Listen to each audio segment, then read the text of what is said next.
ஒட்டுமொத்த பார்வையிலே இன்று விஜய் மிக தெளிவாக கிளியர் கட் எலெக்ஷன் மெசேஜ் 3 விடயங்கள் கொடுக்கிறார். ஒன்று, கூட்டணி இருப்பதற்கான வாய்ப்புகள் குறைவு, தனித்து போட்டி என்ற முடிவில் தான் கிட்டத்தட்ட உறுதியாக தாவேகாவின் தலைவர் விஜய் இருக்கிறார் என்பதை நம்மால் புரிந்து கொள்ள முடிந்தது.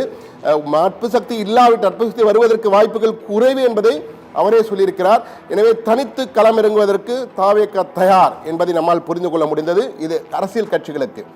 2, தன்னுடைய தொண்டர்களுக்கு விசில் அடித்து விட்டேன், நாளை முதல் ஆட்டம் ஆரம்பம், இன்னும் 2 மாதங்கள் தான் தேர்தலுக்கு இருக்கிறது, எனவே களமிறங்குங்கள், ஒவ்வொரு வீடாக சென்று விசில் அடித்து வெற்றி விசிலாக மாற்றுங்கள் என்ற வகையில் தெரிவித்திருக்கிறார்.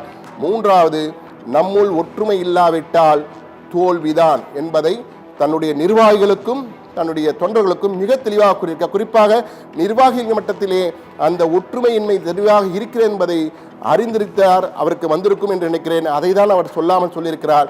தயவு செய்து நீங்கள் ஒற்றுமை இல்லாமல் இருந்தால் நாம் கிளீன் பவுல்ட் ஆகிவிடுவோம், தோற்றுவிடுவோம் என்பதை சொல்லாமல் சொல்லி விஜய் மிக தெளிவாக clear cut message, election clear cut message கொடுத்திருக்கிறார் விஜய் என்றுதான் கூற வேண்டும். எனவே இந்த விஜயின் பேச்சு ஒட்டுமொத்த பார்வையில் பார்த்தீர்கள் எலெக்ஷன் பிரேக்கிங்கிலே விஜயின் கிளியர் கட் மெசேஜ்.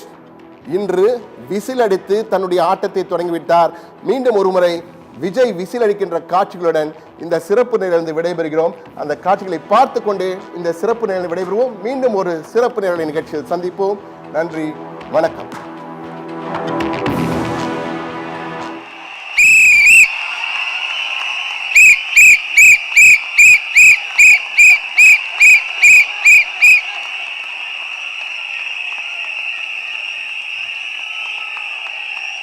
நம்ம சின்னம் உங்கள் சின்னம், நம்மளுடைய வெற்றி சின்னம் விசில். கப்பு முக்கியம் பகிலே.